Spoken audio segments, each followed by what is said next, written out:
Welcome to the Truvisionaries 2026. Hey, I'm delighted to be joined by Lauren Meeks. Lauren, how are you? I'm wonderful. Thanks for having me today, Leo. Congratulations on your inclusion. Thank you. I appreciate it. I'm excited to be here. Well, look, we're excited to have you. Look, we're going to ask 3 rapid-fire questions. Let's get right into it. Lauren, tell us, how and why did you get started in short-term rentals? I started because of my heart for people and hospitality. I think that's a really important part of it that honestly a lot of people don't pay attention to. They just look at the money or, it's easy money, which it really isn't anymore. But what I care about is making people feel a way that they never forget.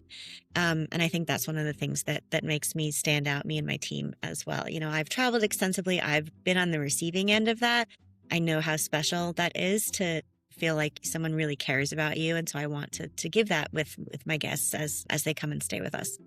Yeah, I love that, Lauren. It's a really good sentiment. Tell us, what's the one thing most hosts aren't doing that they should start doing from today? I think, and this kind of goes a little bit back to what I just said, but being proactive, thinking ahead about, okay, what kind of guests do we have? What are they going to want? If you have a long-term guest checking in, business traveler for 30 days, are you giving them a gift basket? Are you calling them ahead of time and saying, hey, we see that you're going to be here for a while. We just want to make sure you have everything that you need for your stay. Following up after they've checked in. How are you guys doing? Is there anything that you need? If they complain about something, going ahead and fixing it before it becomes a big issue. A lot of hosts, I think, want to, especially in the semi-professional or side business hosts, they want to just kind of put it on easy mode. And that'll work for a few months.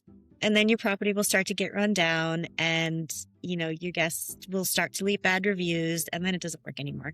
And so I think to stay profitable, it is a profit thing too. It's not a cost saving measure to be bare bones and never give anything back to your guests. The way you get them to return is by making them, feel special and feel appreciated. And so be proactive in your messaging and in what you leave for them and how you check your cleans. Make sure that you have a really good clean before they check in. That's really going to help you kind of stay the course for the long run, I think, and stand out among your competitors. Yeah, I love that. Attention to detail and focus really jump out to me as themes there. Perfect. Lauren, tell us what you think is happening in the industry. Where are we heading in 2026 and beyond? So 2026 is going to be an unusual year. I wouldn't say it marks the normal trend because I'm in the United States. We're hosting the World Cup. They're actually in my city in Atlanta. There's going to be a lot of events in Atlanta. So there's a lot of excitement around that. Obviously, we're going to see higher rates. Hopefully, we should be seeing higher rates for normal revenue.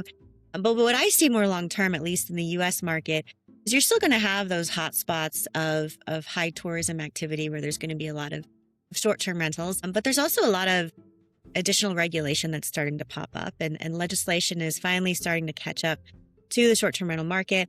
For a long time, there was just kind of this gap where, it wasn't a hotel, it wasn't a long-term rental. No one really knew what to do with it. And now we're starting to see permits and legislation and even restrictions. So I think we're going to see a lot more of that professionalized version of hosting, not the mom and pops, not the side businesses, because you have to do everything right to actually stay in business. And then also more of a shift towards the midterm market as well. Furnished housing of 30 days or more. COVID really kind of kicked off that trend, at least in the States. A lot of people have jobs where they can work remotely and they had to work remotely with COVID. And so we're seeing a lot more travelers who just like, hey, I just want to work, in another city for a few months. And so catering to that midterm market, which is a lot more relationship building, a lot more intentionality. You can't just stick your listing up on a profile and hope people are going to find you. You have to actually build relationships with people who are looking for stays like that. That's also where I see the market and the industry going as well. Fantastic. Lauren, thank you very much. Thanks so much, Leo.